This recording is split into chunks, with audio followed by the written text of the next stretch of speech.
সকাল 7টার সময় আমি হলে রান্না দিছি। রান্না ছিল, ওর আব্বু বাজারে গেছে। এখন আইসে সেরে আমার ওই যে টানের বাড়ি পুরান বাড়িতে কামলায় লাকড়ি বানাইতেছে। আইসে ছেলের নাম হলে লাভলু।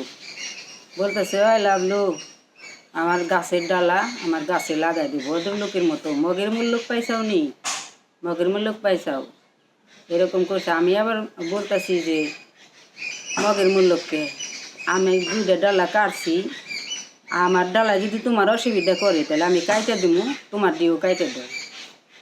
হে কয়, হে আবার ছেলে আইসে দৌড় পেরে।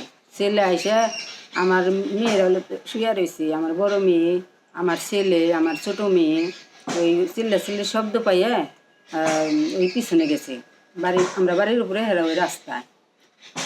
তারপরে না আমাকে ওয়ালের ইট দিয়ে আমাকে ইট ফেঁকে মারে। মানে মূলত গাছ কাটা নিয়ে রাখছিল। হ্যাঁ, ওই যে ডালা দুটো। আচ্ছা, কিভাবে মৃত্যু ঘটলো?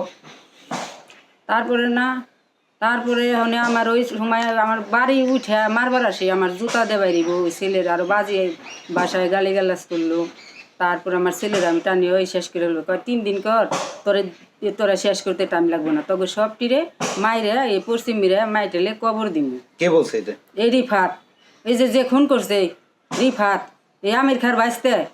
আচ্ছা, মূলত সেদিনকে কিভাবে আসলে এই নিহতটা হয়েছে? তারপরে নিহত হয়েছে মানে সে হইলে বাজার গেছে, বাজার থেকে আইসা ওই চেয়ারম্যানের যে স্ত্রী, সে আইসা বললো যে হয়েছে, তারা সবাই হেগো দিয়ে দিল বাড়ি, আমাগো ভিতর বাড়ি দিল। তারপরে গেল, তারপরে ওর আব্বু আইসি বাজার থেকে, শুনছি চিল্লাচিল্লি শুনে এখন আমার বলতেছে কি চিল্লাচিল্লিকে কি হয়েছে, আমি কই রিফাত আসে আমাগো বাড়িতে মারার জন্য।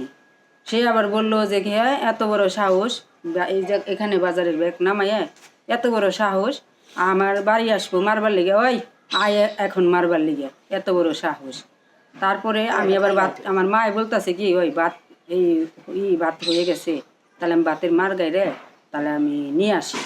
আমার চাচি শাশুড়ি চেয়ারম্যানের বউ হাসিমি খান, তার ওয়াইফ, আমার বড় মেয়ে ওখানে কামলা আছে, এই জন্যে আমি যাই নাই। আমি কি ভাতের মারটা গাইলে তারপরে যাই নিয়ে আসি।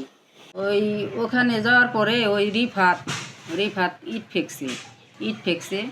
ইট ফেঁকনে একেবারে শুয়ে পড়ছে, চিত্তে শুয়ে পড়নে। তারপরে আমরা পানি টানি নিয়ে গেছি, মাথায় পানি টানি ঢালা হইল। তারপরে হয়ে গেল, বাতাসটা চলে গেল, স্টক করে নাই, তার কোনো নাই, অসুখ নাই, সে সুস্থ দ্রুত আসল। 4 বছর আগে রামদাও নিয়ে বাড়িতে আসছিল আমাকে মারার জন্যে। আমার হাজব্যান্ড মারা গেছে, খুন করছে রিফাত, কিন্তু আমি ন্যায্য বিচার চাই, আমি ফাঁসি চাই, ফাঁসি চাই। রিফাত এরকম করছে, ইট ফেকছে ওমর থেকে, সেই আর কি আগে ইট ফেঁকে দিছিল, পরে আর কি যখন ইট ফেঁকে দিছে মানে বইছিল তার আম্মায়, আর তারপরে একটা ডাল ফেঁকে দিছে। মারাটা গেল কিভাবে? স্ট্রোক করে মারা গেছে।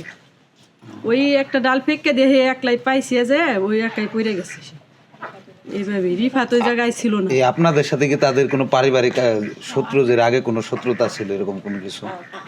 এমনি আগে থেকে শত্রুতা আছিল, জায়গা জমিন নিয়ে। নিরপেক্ষ, সত্য প্রকাশে আপোষহীন।